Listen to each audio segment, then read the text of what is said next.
Joining us today is Cath Gillard, Special Counsel Lander Rogers, who will be speaking at IIR's Fair Work Summit 2010, 17th to the 18th of May in Sydney. Hello, Cath. Thanks Hi, James. Thank you.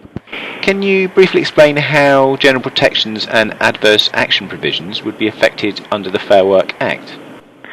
Well, the general protection provisions of the Fair Work Act provide essentially very broad protections for all national system employees. So that is everyone caught by the Fair Work Act.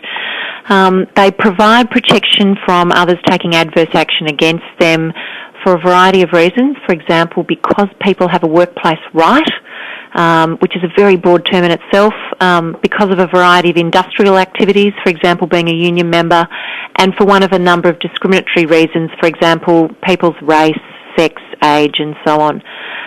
The general protection provisions also provide national system employees with protection from dismissal because they're temporarily absent from work and for a variety of other reasons as well. In terms of what's different about them from the provisions that were previously in the Workplace Relations Act, well, there's quite a lot that's the same in terms of the old freedom of association and unlawful termination provisions are now set out in the new general protection provisions in the Fair Work Act. But there are some significant and major changes, and one of those critical changes is that the unlawfulness under the Workplace Relations Act usually only extended to a person's termination of employment. But now the scope goes much further than that and extends to pre-employment conduct and also conduct that occurs during the employment relationship. The other main difference worth noting is that the concept of adverse action is a new one in the workplace relations legislation, as is the concept of a workplace right. And these are very, very broad concepts, and what we're seeing in practice is a lot of activity from employee representatives utilising these provisions and testing them out, essentially. How will the process work in simplifying the current complexities, defending claims, and the costs of transgression? Well, what we're seeing in practice is that the process under the Fair Work Act is a lot faster. Our experience in most states under state and federal existing anti-discrimination legislation is that it takes many, many months, even years, from when a claim is lodged to when it's determined at trial.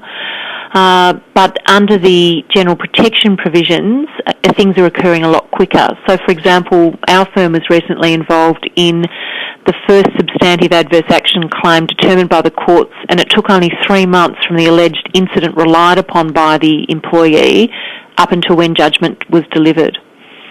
So in terms of simplifying the process, it's really people can get a much more speedy resolution by going down this path, which is one of the reasons why it's so appealing to individuals, and in turn, I guess, really important for employees to have an understanding of, so that they're ready for these types of claims.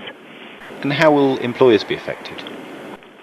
Well, look, probably like I said, because the process is more accessible and certainly at this stage a faster process, certainly what we're seeing and what we anticipate is that these provisions are going to be utilised more and more and become the preference of employee advocates.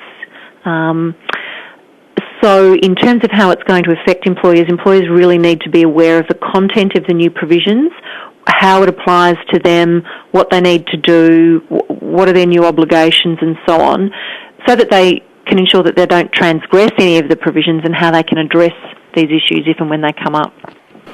You're speaking at IIR's Fair Work Summit 2010 on the 17th to the 18th of May in Sydney.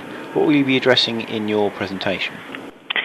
Well, I'll be looking at the matters that we've talked about today and elaborating on those. So going over what the general protection provisions are and how they differ from the old Workplace Relations Act and existing discrimination law.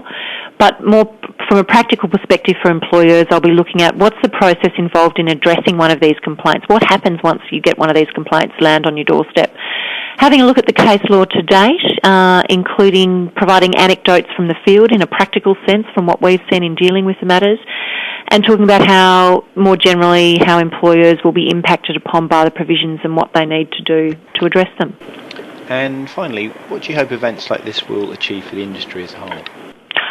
hopefully it provides greater clarity for the industry on what the landscape looks like and gives a really practical overview to the people at the coalface about how to deal with the new legislation and new workplace relations landscape. Thanks, Cath. Very nice talking to you today. Okay, thanks, James.